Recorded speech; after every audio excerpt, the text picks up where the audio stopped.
Hello, Stellar people, and welcome back to the channel. My name is Trey, and today we're going to go over week 4 of the HBH project, which is Heaven Between Hell 4-page comic. Now, disclaimer: I am no comic master, but this is a project that I'm pretty much doing to get better at making comics. And so this is a 4-page comic, and in this week's episode, we'll go over characters as I build up to the comic, the setup for the comic, and the basics of this whole process. So let's go. First, I usually start off with the characters, and in this 4-page comic, this is the main character. Our lead is Dog. This is a very brief color comp just to figure out what the characters looked like, kind of, sort of. So we have Dog, our lead, that we follow pretty much throughout the whole comic, or the 4 pages. We have Love, the detective Fatal, Kerberos, the cyborg, and the Hidden. Now, usually from that rough color comp, I go in to develop the characters further. And here we have a more developed lineup of the same characters. Because if I'm going to draw them a lot, I need to know kind of sort of what they look like and their size in relationship to each other. So I make sure to try to map that out before I even go into the sketch. The sketch form of the comic itself. Now, some people can write. I'm not the greatest writer. Usually I have the images in my head and then I work from that. But however your process, or you figure a process that works best for you.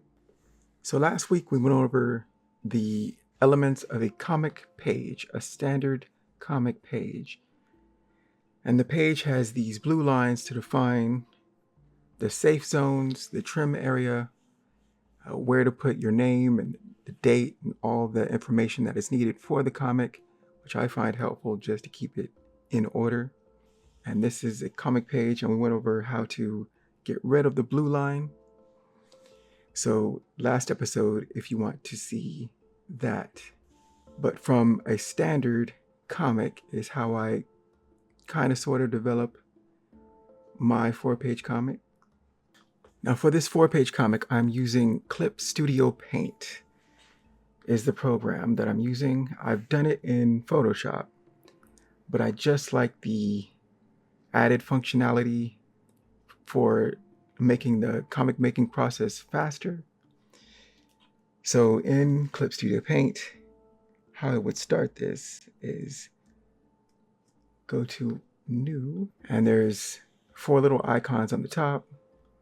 There's Illustration, Comic, just basic comic, Printing a Fanzine, and Show All Comic Settings. Show All Comic Settings is the one I use. And there's all these little height, width, resolution, and all of that I went over in last week's episode. At the bottom, there is multi-pages, and that's what I really like. And you can go number of pages, 4, binding, left binding, and from the right. And when you do that, if you want to take a screenshot of this, feel free to, if you want to get these numbers for your own. But I hit OK, and it has these 4 pages on top. And from these pages, I double click one. And then usually when I first start, I adjust this to how I like it. So I have the pages on my left and the larger page in the center. And then I file, import. Oh, gotta click it first. Click the page. On the right, you'll see the layer and the paper, much like in Photoshop. Then go to import image. And I usually have a file where I keep all the images, usually rough sketches that I want to import for the comic. So let's take a look and then open it. And I usually do them pretty small. because it's just a rough sketch. Then I expand it to make it into fit the page. And there we have the first page.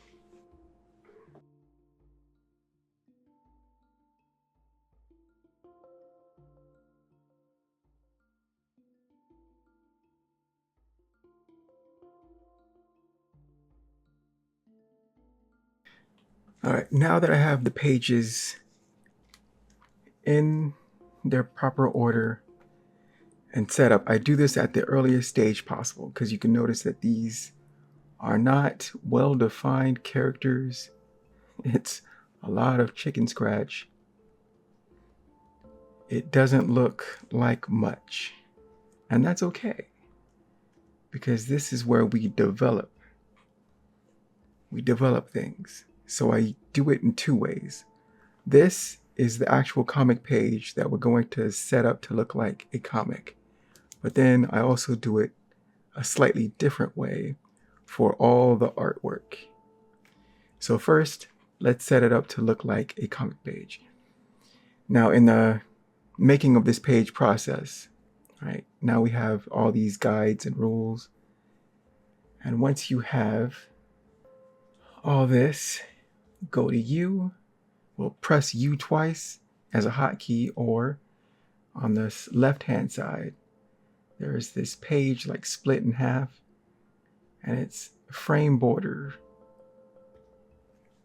And then first there's two options, create frame and cut frame.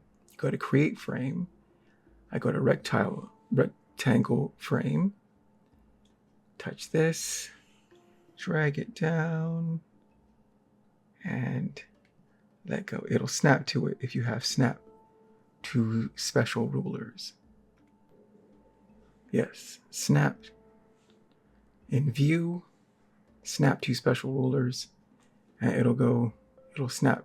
Once you get this, it'll snap down to here. And that is how we started.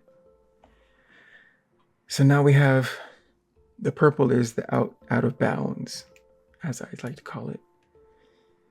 And so from there, we go to cut frame, which is right next to the create frame. Cut frame, divide frame folder. And last week we went over the difference between divide frame folder and divide frame borders. But I use divide frame folders. And I cut this up into all its little pieces. And I usually have marks to indicate where the frame will be. So it makes it easier for myself to know where the cuts are. Horizontals and verticals.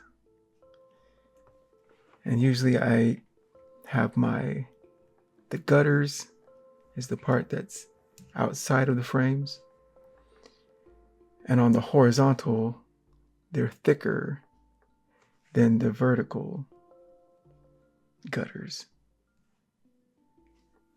And you can set that up in preference. So Clip Studio Paint, preferences, layer frames. And you can do gutter. I have 120 pixels as the vertical gutters, and horizontal is 150. And you can set that so that it'll be your standard. You can change it to whatever you want. And go okay. So now that you have the frames, now what? Now I usually collapse them and I reorganize them so that number one is actual number one because they can get out of order. Number one is number one, two is two, and all that. And sometimes if you want to give a description about what's inside of it to give yourself some further information on, what the frame is, you can do that as well. But say for this first frame, I want it to be the largest frame. So for the first frame, click on it, and I want this to be the largest frame. And what I can do is go over to On the left-hand side, there's operation, inside there's object. Object, if you hit the triangle now, it will snap to that extreme border. You can also adjust it on your own using the blue dot. So you can adjust it where you would like it. And remember that this is the trim. So you try to keep everything that you need inside the safe zone. But if you want it to bleed to that trim line, or you can just extend it all the way to the edge by clicking this triangle. And since I want this to be the biggest one, I do that. All right, and so now it looks like we're opening on the biggest, widest shot. And the only text is going to be inside, and that's going to say Neo Los Angeles or Neo LA 20XX, because it's undefined time. But for this last frame, actually I think the second frame, do I want to change that? Let's do that. Let's extend this out just a little bit so that we're starting wide and then getting narrower and narrower. And I say this last frame would be all the way to the edge. So he's venturing out into the wider world. And say that's how I want my first page to be set up. And then I do this for every single one. So we go to U, frame borders, hit U twice is the hotkey, or frame border, create frame, click the corner, it'll snap to the other one, and there we go. Now we go to cut frame, divide frame folders, and we get our frames in order. Well, we create our frames. And this one I want chopped into 3, or multiples. If you hold down the shift key, it'll lock it. Otherwise, it'll spin. If you want to make like manga, and you have those borders that are at diagonals and at odd angles and whatnot. But I usually try to keep those for the most interesting, or if I'm wanting to break up, or so we're going to undo that and continue on. Okay, again, I usually collapse the folders and I retitle them to keep them in order. And any ones I want to do is differently. Like again, I want the first frame to be an extreme wide shot if this was a camera lens. So again, we go to operation, object, click the triangle, triangle, triangle. And this will be the wide shot. And I think I want this last one to also be a wide shot, but not to the extreme. Just a little bit wider, because someone's venturing out into a wider world. And that is set up for that page. We move on. Of course, you want to save at every possible point, but I'm just doing a demonstration on this one. So again, frame border, or you hit U twice. Let's do that. Hit the U twice. We go to create frame, click. It's created the border. And then we cut frame into folders. By holding shift, I can do these straight 90-degree angles. And then only this bottom one has smaller frames. Now I think I want all of this to be fairly standard because I want him to feel like dog is in a box. Right? His walls are properly defined. While this last one, I want to have a creeping menace. So operation, object, and then we'll extend this out just a little bit, not to the full edge, but just a little bit. And now let's do the last page. Last page, you've got this, right? U twice or frame borders. Click that. Create frame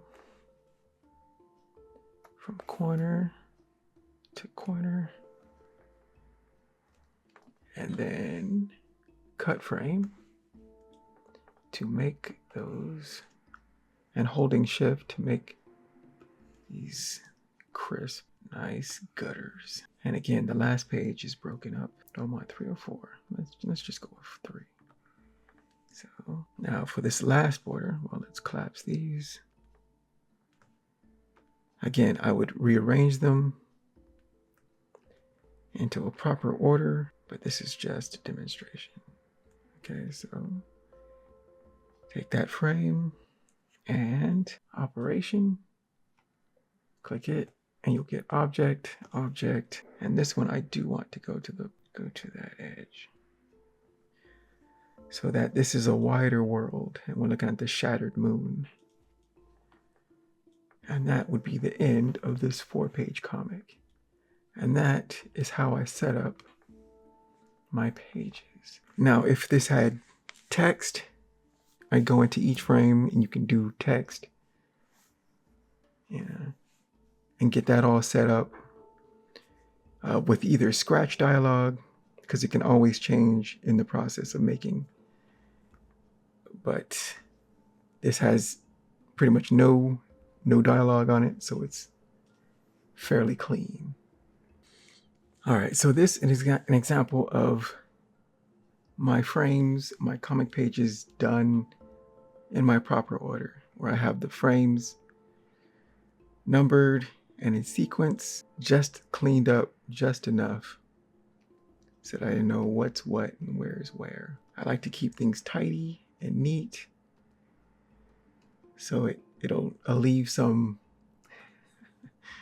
the madness that can happen in creating pages.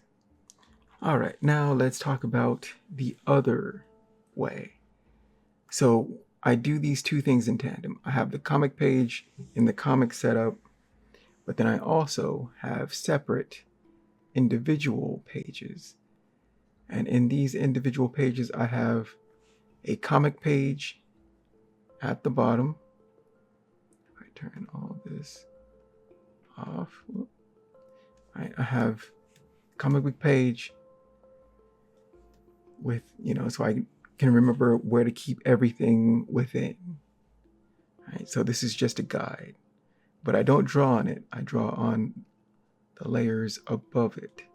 So really taking my normal sketch page, I import that, fade it back, and from there I just build upon. Like I have a background layer that I do try to draw just the backgrounds on.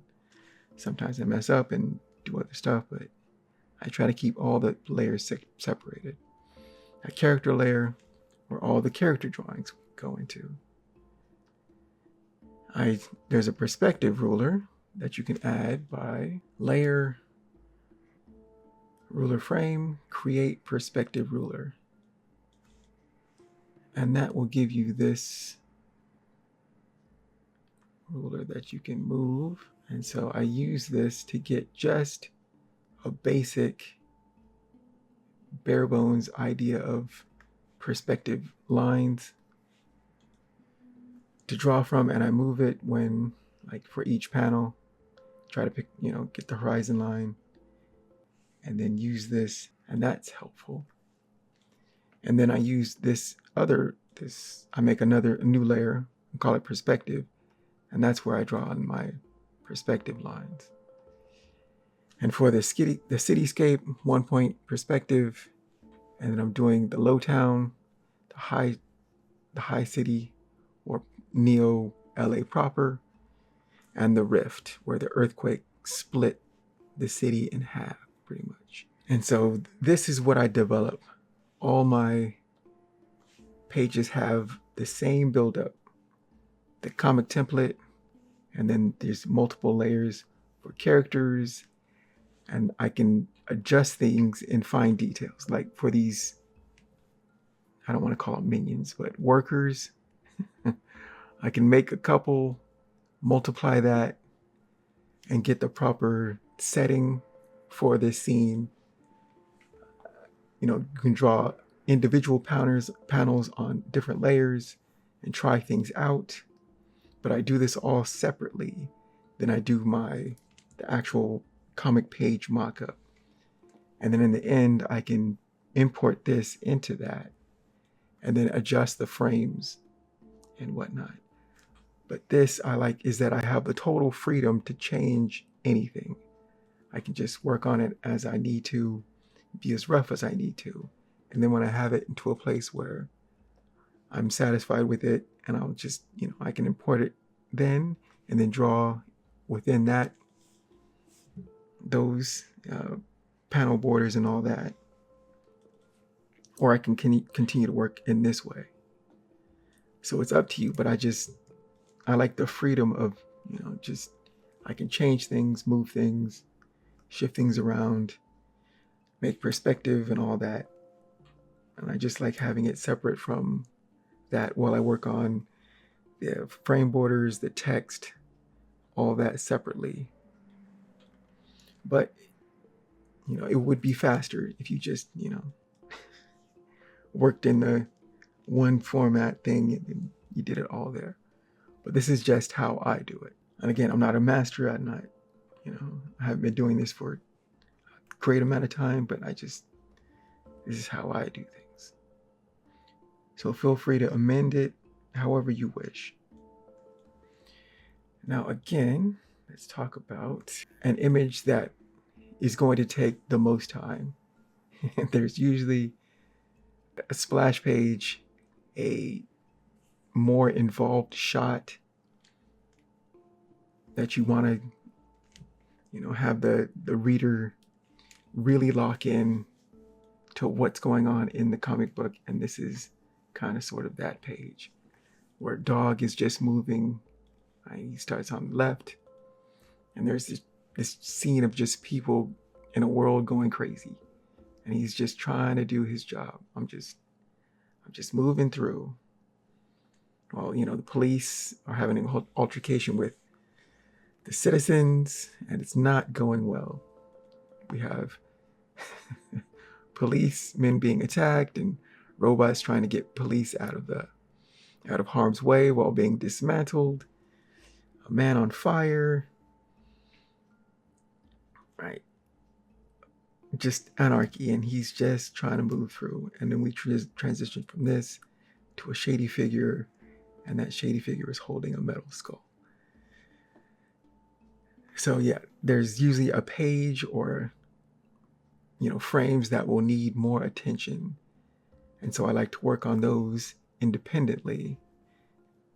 Even if I have to work big and then shrink it down, I like the freedom of that. But your mileage may vary.